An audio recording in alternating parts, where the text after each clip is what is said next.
اچھا یہ بتائیے گا کہ کیا امام کی اور مقتدی کی جو نیت ہے یہ ایک ہونا ضروری ہے؟ اگر امام صاحب نفلی نماز پڑھ رہے ہیں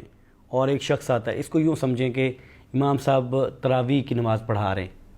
اور ایک شخص کی عشاء کی نماز رہتی ہے، وہ آتا ہے اور امام صاحب کے پیچھے اپنی فرض نماز کی نیت کر کے کھڑا ہو جاتا ہے، تو کیا یہ درست ہوگا؟ یعنی امام صاحب کی نیت نفل نماز کی ہو اور مقتدی کی نیت فرض نماز کی ہو، تو کیا یہ درست ہے؟ جی، فرضی نماز پڑھنے والے کے پیچھے نفلی نماز پڑھنا اور نفلی نماز پڑھنے والے کے پیچھے فرضی نماز پڑھنا، یہ دونوں طرح ہی آپ صلی اللہ علیہ وآلہ وسلم سے ثابت ہے۔ ان میں سے ایک حدیث تو آپ صلی اللہ علیہ وسلم کے بارے میں ہی ہے کہ آپ صلی اللہ علیہ وسلم نے ایک سفر کے اندر جب نماز خوف پڑھائی تو پہلی جو جماعت تھی اس نے آپ کے ساتھ مل کر نماز خوف کی 2 رکعتیں ادا کر لیں۔ پھر وہ جماعت جو ہے سلام پھیر کر دشمن کے سامنے چلی گئی اور دوسری جماعت یا دوسرا گروپ جو ہے جو دشمن کے سامنے موجود تھا وہ آیا اور اس نے آپ صلی اللہ علیہ وسلم کے ساتھ مل کر باقی 2 رکعتیں جو ہیں وہ ادا کیں۔ اب سفر کے اندر یا خوف کے اندر نماز جو ہے چونکہ 2 رکعتیں ہی فرض ہے اور 2 رکعتیں ہی واجب ہیں،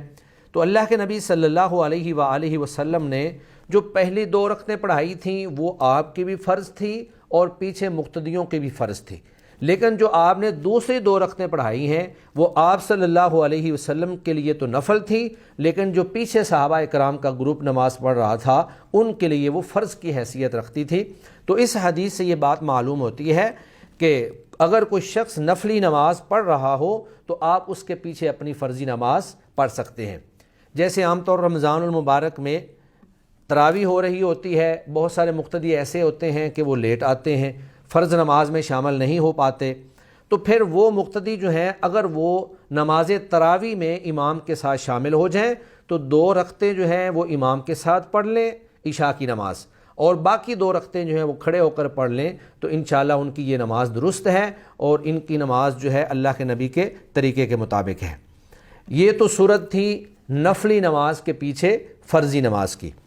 دوسری کیفیت حضرت معاذ بن جبل رضی اللہ تعالی عنہ سے ثابت ہے کہ آپ صلی اللہ علیہ وآلہ وسلم کے پیچھے وہ فرض نماز ادا کیا کرتے تھے،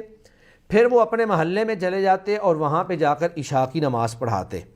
تو اب واضح بات ہے کہ انہوں نے اللہ کے نبی صلی اللہ علیہ وسلم کے پیچھے جو نماز پڑھی ہوتی تھی وہ فرضی نماز ہوتی تھی،